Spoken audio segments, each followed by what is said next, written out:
তো নমস্কার বন্ধুরা, আশা করি সবাই ভালো আছেন। তো বন্ধুরা, এখন কথা হবে সিয়াম আহমেদকে নিয়ে। তো সিয়াম আহমেদ তিনি তার যে পরবর্তী দুটো ছবির কাজ সেই বিষয়ে আপডেট আছে, সেটা নিয়ে আমরা এখন আমার সঙ্গে ভিডিওতে কথা বলবো। তো আশা করব ভিডিওটা খুবই ইন্টারেস্টিং হবে। ভিডিওটাকে আপনারা শেষ পর্যন্ত দেখতে থাকবেন এবং যদি আপনারা আমার চ্যানেলে নতুন হয়ে থাকেন অবশ্যই আপনারা আমার চ্যানেলটা সাবস্ক্রাইব করে নিয়ে পাশে বেল আইকনটা অবশ্যই প্রেস করে দেবেন। আর যদি আপনাদের আমার এই ভিডিওটি ভালো লেগে থাকে অবশ্যই একটা লাইক কমেন্ট শেয়ার করে দেবেন। সিয়াম আহমেদের কথা। তো সিয়াম আহমেদ তার মোটামুটি জঙ্গলির পর থেকে তার হাইপ একটা অন্য লেভেলে চলে গেছে এবং তারপর তাণ্ডবে তার ক্যামিও চরিত্র আমরা দেখেছি এবং সেটাও একটা অন্য লেভেলের হাইপ তৈরি করেছিল। কিছু জানার পর থেকে মানুষজন যখন জেনেছিল সেটা নিয়ে কিন্তু একটা চর্চা বা আলোচনা কিন্তু ছিল। তো সিয়াম আহমেদ এই মুহূর্তে বাংলাদেশের যে সমস্ত নায়কগুলোকে টপ নায়ক হিসেবে গণনা করায় তার মধ্যে একটা অন্যতম নামের মধ্যে সিয়াম আহমেদ ঢুকে গেছে। গোটা কনেক মধ্যে সিয়াম আহমেদ, আফরান নিশো, তো এই সমস্ত নামগুলো কিন্তু ঢুকে গেছে।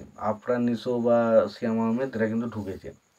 তো সেই সিয়াম আহমেদকে নিয়ে রায়হান রাফি তিনি কিন্তু একটা ছবি করতে চলেছেন। ছবিটার নাম হতে চলেছে সিয়ানা।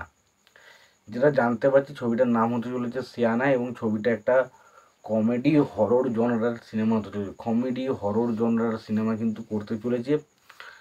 এবার দেখা যাক, এর আগে কিন্তু রায়হান রাফিকে কমেডি হরর জনরার করতে আমরা দেখিনি।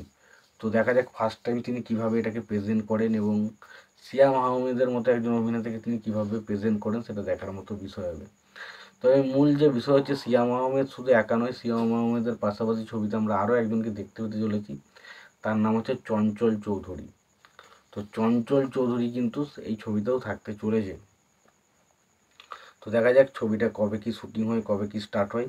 কারণ রায়ান রাফির হাতে এখন অনেক বড় বড় কাজ রয়েছে। তুফান 2 এর মতো কাজ রয়েছে, তাণ্ডব 2 এর মতো কাজ রয়েছে এবং সবথেকে বড় কথা হচ্ছে জিদ্দাকে নিয়ে লায়নের মতো সিনেমা রয়েছে। তো দেখা যাক সেই সমস্ত সিনেমাগুলো ছেড়ে আগে এটা করে না এগুলো করে হওয়ার পর সিনেমার পরবর্তী সিনেমায় সিয়াম আহমেদ কাজ করে, সেটা দেখার মতো বিষয় হবে। আর একটা বিষয় হচ্ছে সিয়াম আহমেদের যে পরবর্তী ছবি যেটাতে বরবাদের পরিচালক মেহেদী হাসান হৃদয়, তার সিনেমার সাথে হতে চলেছে সিনেমাটার। তো সেই সিনেমাটাতে নায়ক হিসেবে আমরা দেখতে পেতে চলেছি দিঘিকে।